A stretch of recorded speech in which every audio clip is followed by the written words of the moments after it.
Is your store not making any sales despite you trying hard all that time? After helping countless viewers facing this exact issue, I realized there are always 5 critical mistakes they're making. So in this video, I'm going to show you what these top 5 business killers are and how you can easily avoid them to finally grow a profitable store. Let's start with a very common mistake that can ruin your sales. Take this store for example. Would you trust this website with your money? Probably not. The first thing you'll need to do is to remove the "ugh" reaction. If your site doesn't look polished, people will bounce before they even consider what you're selling. They'll head straight back to Amazon or a competitor who looks much more trustworthy. So, what's the fix? Use high quality images that match your brand. High quality pictures are really important. YouTube has plenty of good tutorials that show you how to take product photos. In a lot of these tutorials, they use really inexpensive equipment. If you're not feeling comfortable with taking pictures yourself, you might need to ask around for a local hobbyist photographers in Facebook groups. Next, stick to a clean, readable font and a color scheme that's easy on the eyes. Keep the layout simple, people expect a certain structure, so don't reinvent the wheel. In e-commerce, there are no prizes for the most original website, quite the opposite. The navigation has to work exactly how your customers expect, otherwise they'll just bounce.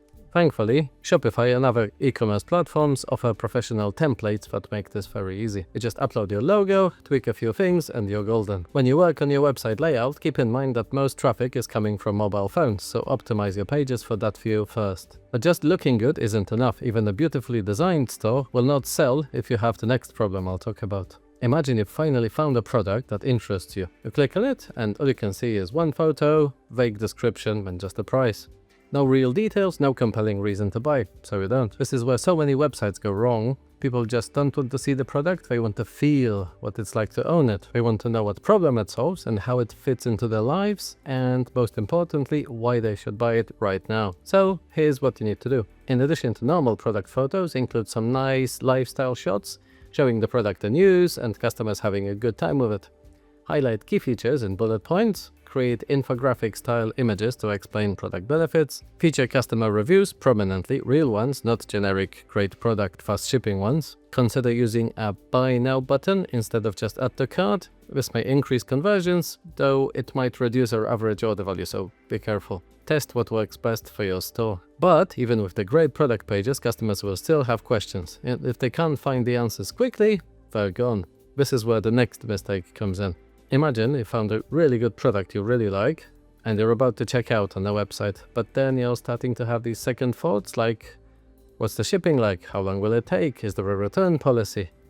The last thing you want is to reach the checkout page and get blindsided by unexpected fees or fake delivery estimate. People are really wary now, especially with all these dropshipping websites cropping up and orders taking 2 months to deliver from China. When customers feel uncertain, they stop, and that kills sales. But how do you fix it? Make critical information impossible to miss. Show stock availability clearly, display shipping costs before checkout, highlight free shipping thresholds and return policies right where people can see them. A great example of this is health.com. Right at the top of the page, they show free UK delivery, over £50, 365-day returns, £20 off orders above £100, and in addition to that, in the shopping cart, they make the deals even better. You get a free gift at £75 and one more at £150. But even the best deals won't save you if you make the next mistake that could ruin your reputation. So you've set everything up. Your website looks great, product pages are solid, policies are crystal clear. But then you get a new customer that haven't heard of you before. They click on your site, what looks good, they're about to check out, but they still want to do last-minute due diligence just to see, whatever reviews of your store there are. If they found a bunch of 1-star reviews on Trustpilot, then all your hard work doesn't mean anything. People trust other people more than they trust your marketing. If your online reputation is bad, no amount of persuasion on your website will fix it. So here's how to stay ahead of this. Claim your Trustpilot and any other review site profile before someone else does. Set up automated emails asking happy customers for reviews right after delivery while they're still excited about their product. Monitor feedback and response to negative reviews professionally. For higher ticket items, this is even more important. People do much more homework before spending big money, and bad reviews will send them running. But even with great reviews, there's one more factor that can make or break a sale, so let's talk about it here. You've probably had this many times, in fact, that you find a really good product online, but you tend to think, oh, I wonder if I can get this cheaper elsewhere. Your customers will do the same thing. So if your pricing isn't competitive or if it feels random, people will hesitate. And once they leave to compare prices, there's a good chance they won't be coming back. While you don't necessarily have to be the cheapest in the marketplace, you can make up for that in your website looking professional and just offering a great customer experience, perfect return policy, and you can potentially charge a bit more than competitors. There's one more reason you might not want to be the cheapest in the marketplace. Price-sensitive shoppers tend to be the most demanding, are most likely to return products, and the hardest to please. If you ever sold anything on Facebook Marketplace, you know the type.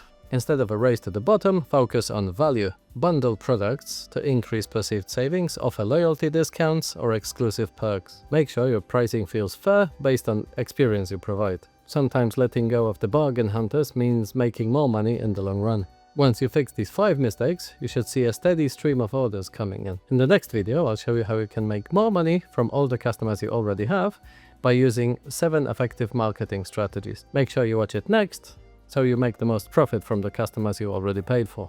Meanwhile, if you'd like to chat with me about improving your store, book a strategy call with me using the link in the description below. Until next time.